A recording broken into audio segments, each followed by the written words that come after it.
ಇದು ಪ್ರಯಾಗ್ರಾಜ್ನಲ್ಲಿ ಬಂದಂಥ ಭಕ್ತಾದಿಗಳು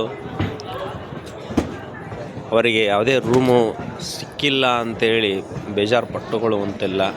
ಯಾಕಂದ್ರೆ ಯಾರಿಗೂ ಕೂಡ ತೊಂದರೆ ಆಗದೇ ಇರುವಂತೆ ಪ್ರತಿ ಒಬ್ಬರಿಗೂ ಕೂಡ ಎಲ್ಲ ವ್ಯವಸ್ಥಿತವಾಗಿ ಇಲ್ಲಿ ಮಾಡಿರ್ತಕ್ಕಂಥದ್ದು ನೋಡ್ಬೋದು ನೀವು. ಒಂದು ಕಾಟು, ಒಂದು ಬೆಡ್ಡು, ಒಂದು ರಗ್ಗು, ಇಷ್ಟೊಂದು ವ್ಯವಸ್ಥಿತವಾಗಿ ಸುಸಜ್ಜಿತವಾಗಿ ಮಾಡಿರ್ತಕ್ಕಂಥ ಯೋಗಿ ಆದಿತ್ಯನಾಥ್ ಅವರಿಗೆ ನಾವು ಇಲ್ಲಿಂದನೇ ಒಂದು ದೊಡ್ಡ ನಮಸ್ಕಾರವನ್ನು ಹೇಳಲೇಬೇಕಾಗತ್ತೆ. ಯಾಕಂದರೆ ಅಷ್ಟೊಂದು ದೊಡ್ಡ ಪ್ರಮಾಣದಲ್ಲಿ ಮಾಡಿರ್ತಕ್ಕಂಥವ್ರು. ಇಲ್ಲಿ ನಮ್ಮ ಜೊತೆಗೇ ಬಂದಂಥ ನಮ್ಮ ಗೆಳೆಯ ಕೂಡ ಇಲ್ಲೇ ಇದ್ದಾರೆ. ಮೌನೇಶ್,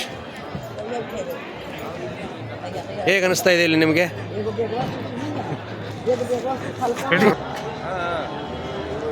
ಓಕೆ, ಅದೇ ರೀತಿ ಪಕ್ಕದ ಒಂದು ಶೆಡ್ನಲ್ಲಿರ್ತಕ್ಕಂಥ ಟೆಂಟ್ನಲ್ಲಿರ್ತಕ್ಕಂಥದ್ದು, ಈಗ ಮತ್ತೊಂದು ಅದರ ಪಕ್ಕದಲ್ಲಿರ್ತಕ್ಕಂಥದ್ದು, ಈ ರೀತಿ ಒಂದು 5-6 ರೂಮ್ಗಳನ್ನು ಮಾಡಿದ್ದಾರೆ. ಇಲ್ಲಿ ದೊಡ್ಡ ಹಾಲ್ಗಳನ್ನು ಮಾಡಿದ್ದಾರೆ. ಪ್ರತಿಯೊಬ್ಬರು ಕೂಡ ನೋಡಿಬೋದು ಇಲ್ಲಿ ನೀವು.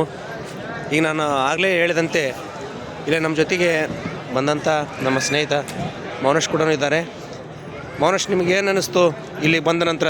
ಎಲ್ಲ ಯಾತ್ರೆಗಳನ್ನು ನಾವು ನೋಡಿದ್ದೀವಿ, ಆದರೆ ಇಷ್ಟೊಂದು ಒಳ್ಳೆತನ ಎಲ್ಲಿ ಮಾಡಿದ್ದಿಲ್ಲ.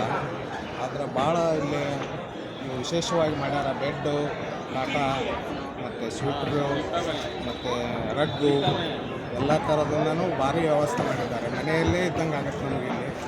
ಅವರಿಗೆ ಯೋಗಿ ಆದಿತ್ಯನಾಥ್ ಅವರಿಗೆ ಮತ್ತು ನರೇಂದ್ರ ಮೋದಿ ಅವರಿಗೆ ನಾವು ವಿಶೇಷವಾಗಿ ಧನ್ಯವಾದಗಳನ್ನು ಹೇಳಬೇಕಾಗುತ್ತೆ.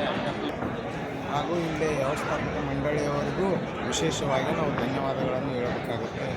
ಮತ್ತು ಪೊಲೀಸ್ ಅವರಿಗೆ ಮತ್ತು ಕಾರ್ಮಿಕರಿಗೆ ಎಲ್ಲರಿಗೂ ನಾವು ವಿಶೇಷವಾಗಿ ಧನ್ಯವಾದಗಳನ್ನು ಹೇಳಬೇಕಾಗುತ್ತೆ.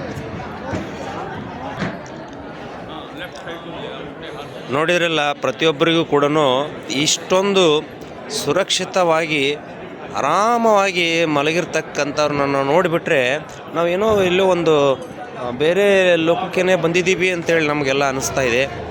ಹಾಗಾಗಿ ಎಷ್ಟು ಜನ ಬಂದಿದ್ದಾರೆ, ಪ್ರತಿಯೊಬ್ಬ ಜನಗಳಿಗೂ ಕೂಡ ಯಾವುದೇ ರೀತಿಯ ತೊಂದರೆ ಕೂಡ ಆಗದೇ ಇರತಕ್ಕಂಥದ್ದು.